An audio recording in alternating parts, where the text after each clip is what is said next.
So in the last video, we talked about the 18 LPA job, 18 LPA government job, and that was about PSU, and we talked about GATE exam. But last में मैंने एक चीज छोड़ी थी कि why not going for the top companies like Google, Microsoft, etc. जरा दिल को थाम लो, क्योंकि ये वीडियो काफी लोगों को है जो शॉकिंग फैक्ट्स बताएगी. Be ready to face the truth. Let us start.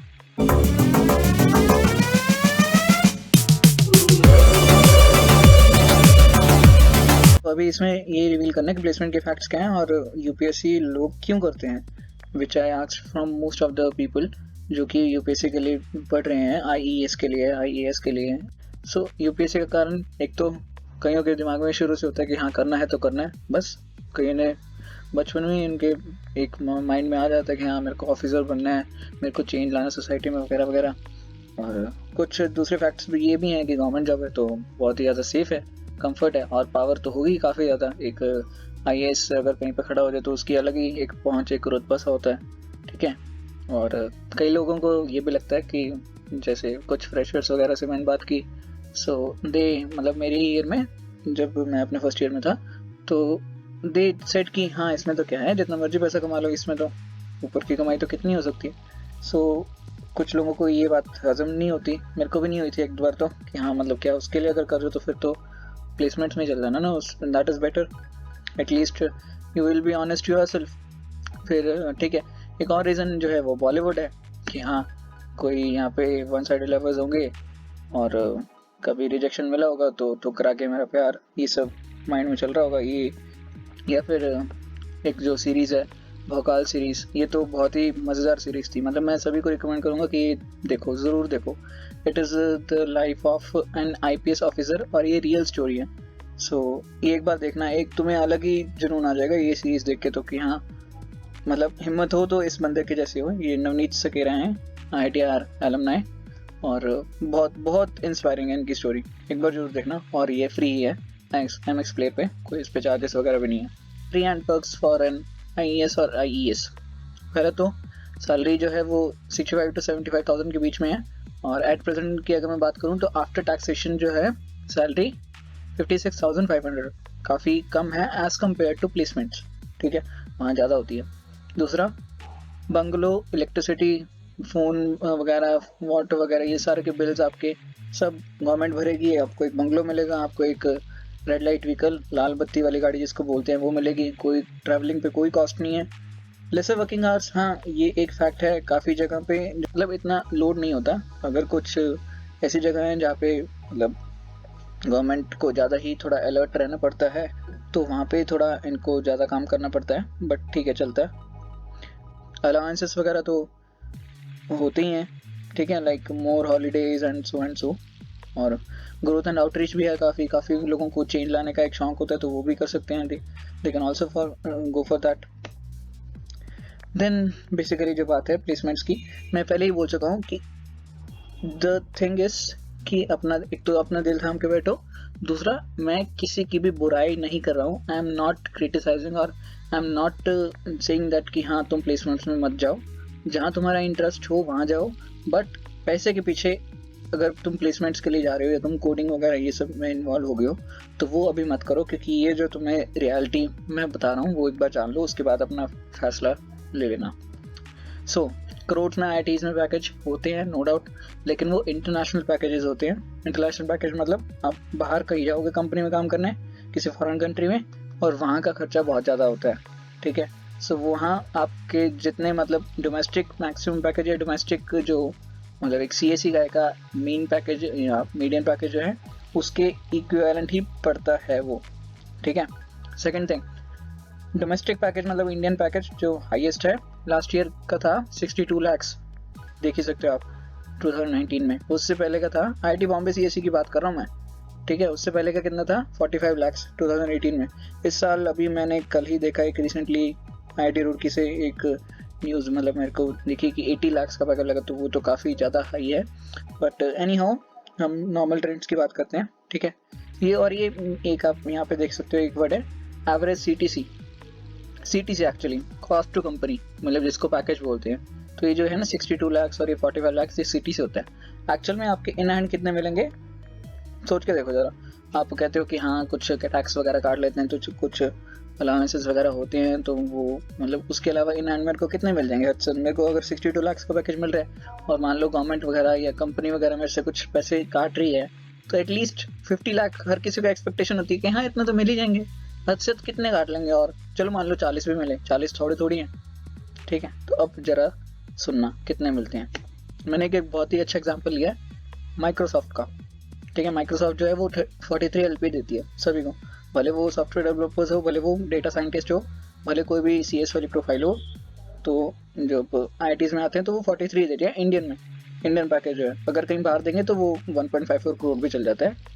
सो 43 लाख का पैकेज है, ठीक है, पर एनम। ये शो करते हैं, I am not just criticising about Microsoft, मैं एक जनरल जो टेंडेंसी है जो सभी कंपनीज की है तो वो बता रहा हूँ।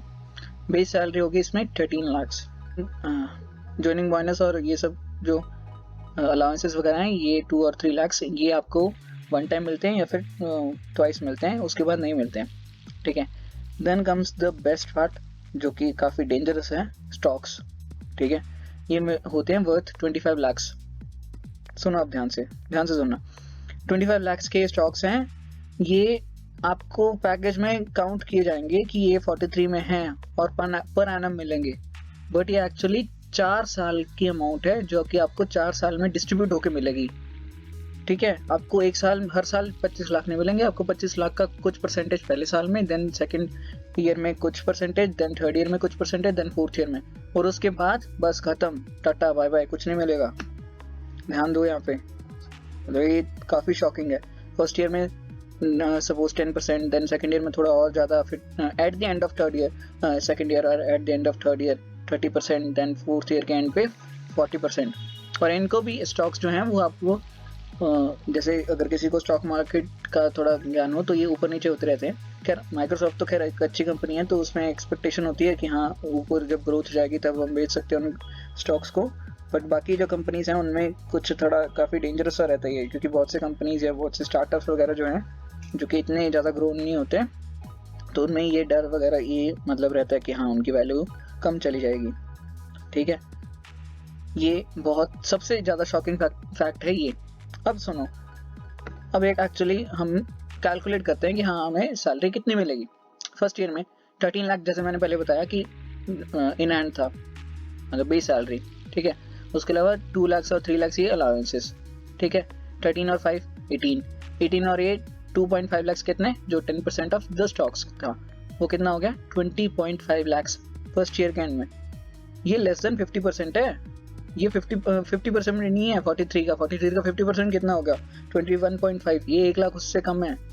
सेकेंड ईयर देखो, चलो अलाउंसेस तो चले गए और लेकिन यहाँ पे परसेंटेज थोड़ा सा जब वहाँ से ज़्यादा आ गया तो यहाँ पे 5 लाख आ गए, मतलब 25 लाख का 20%, ठीक है। सो 13 एंड 5 कितने हो गए 18 लाख, ये तो और कम हो गए। थर्ड ईयर में 20.5, फिर फोर्थ ईयर में 23 लाख और फिफ्थ ईयर ऑनवर्ड्स 13 लाख, बस उसके बाद कुछ नहीं बचा, स्टॉक्स तो आपके सारे खत्म हो गए, ठीक है। एंड देन ये क्या रह गया कि मतलब प्लस सम कुछ अगर इंक्रीमेंट वगैरह भी तो होता है ना सैलरी में, मतलब इतना भी बुरा नहीं होता, ठीक है। तो इंक्रीमेंट वगैरह होता है सैलरी में, मान के चलो कि हाँ कुछ 2 लाख 3 लाख मान लो बढ़ा दिए, यहाँ पे मैंने 10% का एग्जांपल लिया कि हाँ 10% इंक्रीज हुआ आपकी सैलरी में, तो आपको कितने मिलेंगे? अच्छा 15-16 लाख एक साल के, और आपको कंपनी के पैकेज कितना दिखा रही थी 43 lakh per annum. Don't you think it is quite rude? I mean that's up to you, आप इसको कैसे लेते हो।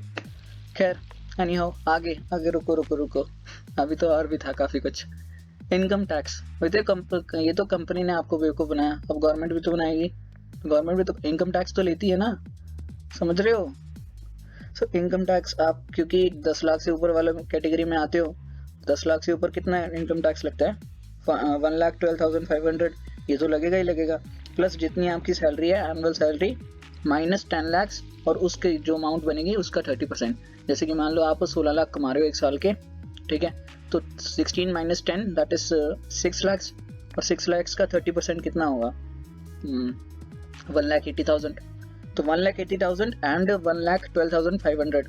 सो ये अप्रोक्सीमेटली अगर मैं इसको 1,20,000 में मान के चलूँ तो ये कितना हो जाएगा 3 लाख, तो 3 लाख तो आप उसमें ही दे रहे हो इनकम टैक्स में, तो आपके पास इन हैंड कितने आएंगे? 13 लाख। आप सोच के देखो ये पर मंथ सैलरी कितनी होगी? 1,08,000 और 9,000 समथिंग। समझ रहे हो? मतलब आप क्या सोच रहे थे कि हाँ 43 लाख का पैकेज होगा और मेरे को कितने मतलब 1 साल के कितने मिल जाएंगे, और अभी आप देखो यहाँ पे बिल्कुल एकदम शॉकिंग है। आप पहले सोच रहे थे कि 3 लाख मिल जाएंगे, यहाँ पे 1,10,000 8,000 इतने मिल रहे हैं। सो ये एक फैक्ट है जो कि मेरे को बहुत मतलब देरी से पता चला, एंड आई विश कि ये सब तक ये अवेयरनेस पहुंचे। मेरी किसी कंपनी से दुश्मनी नहीं है, कुछ भी ऐसा नहीं है, it is just about the reality which people don't know, and बस हर कोई हवा करता रहता है। सो इतना again to the UPSC versus placement, ये आप देख ही सकते हो सैलरी वगैरह। सैलरी ऑब्वियसली यूपीएससी वाले की कम है, नो डाउट, लेकिन वहाँ वो बहुत जगह सेव कर लेता है, तो वो ऑलमोस्ट कंपैरिजन में सेम बराबरी लेवल पे ही आता है। सेकंड थिंग, सेफ जॉब है, सिक्योर जॉब है, वहाँ पे आपको थोड़ा 30 ईयर्स या 35 ईयर्स के बाद थोड़ी इतनी सिक्योरिटी नहीं रहती जॉब में। उसके बाद पावर एंड पोजीशन तो बहुत ज़्यादा यूपीएससी में, आपको चेंज लाना चाहते हो तो ला सकते हो।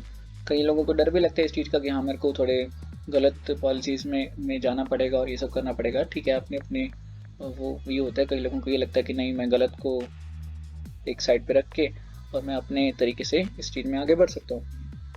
अच्छा, ये बहुत एक अच्छी चीज़ है, most of the tax goes for social security, और यहाँ पे कोई सोशल सिक्योरिटी टैक्स नहीं होता। ये क्या होता है, काफ़ी मैं बता दूँ जिनको नहीं पता, इनकम टैक्स तो जो गवर्नमेंट लेती है, उसके अलावा सोशल सिक्योरिटी टैक्स भी होता है। वो क्या होता है, मतलब कुछ परसेंटेज आपकी सैलरी से कटता जाएगा eight the end of your retirement. जब आपकी रिटायरमेंट होगी तो आपको एक ह्यूज अमाउंट ऑफ जो बल्क्स ऑफ मनी देते हैं ना गवर्नमेंट, ये वही होती है, और उसके बाद भी आपको हर मंथ की पेंशन तो मिलती रहती है। सो वो एक अच्छा फैक्टर है जो कि यूपीएससी वालों को रहता है। और ये जो 56,700 मैंने लिखा है, ये आफ्टर ऑल दीज टैक्सेस मिला के मतलब लिखा था मैंने कि हाँ इतने आपके इन हैंड आते हैं। और उसके अलावा वीकेंड्स और हॉलीडेज वगैरह ऑब्वियसली यूपीएससी वालों को ज़्यादा है, क्योंकि अगर सॉफ्टवेयर डेवलपर है तो इन दैट केस उसको वीकेंड्स भी बुला लेते हैं, और हॉलीडेज तो सबको पता ही है कि प्राइवेट कंपनीज में इतनी नहीं होती। So the overall point is, पहली बात तो ये कि अगर कोई सिर्फ इस हाइप में कोडिंग कर रहा है कि हाँ मेरे को एक अच्छा पैकेज चाहिए, मेरे को पैसे चाहिए, तो मत करो। फर्स्ट एक्सप्लोर योर इंटरेस्ट, आपका इंटरेस्ट किस चीज़ में है, फाइनेंस में है, कंसल्टिंग में है, क्रिप्टोग्राफी में है, हैकिंग वगैरह में है, या फिर कोई भी चीज़, क्वांटम कंप्यूटिंग वगैरह, कुछ भी, बहुत सी फील्ड्स आ गई हैं आजकल। ठीक है, फर्स्ट एक्सप्लोर योर इंटरेस्ट और फिर उसमें जाओ, क्योंकि यूपीएससी, मैं ऐसा नहीं कहूँगा कि सब लोग यूपीएससी में जाओ, हर किसी का मन नहीं होता यूपीएससी में जाने का। ठीक है, and one more thing is कि पैसे के पीछे मत भागो, और ये भी मत सोचो कि आप कुछ कर नहीं सकते, यूपीएससी तो बड़ा टाइम लेती है और ये सब कुछ हो जाता है।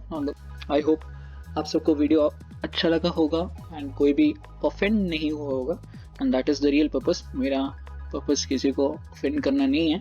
सॉफ्टवेयर डेवलपर में काफ़ी पैसा भी है, no doubt, but as I already said कि मैंने सारे फैक्ट्स बता दिए, आप कंपैरिजन कर ही सकते हो। ठीक है, टिल देन बाय बाय, मिलेंगे अगले वीडियो में, सी यू।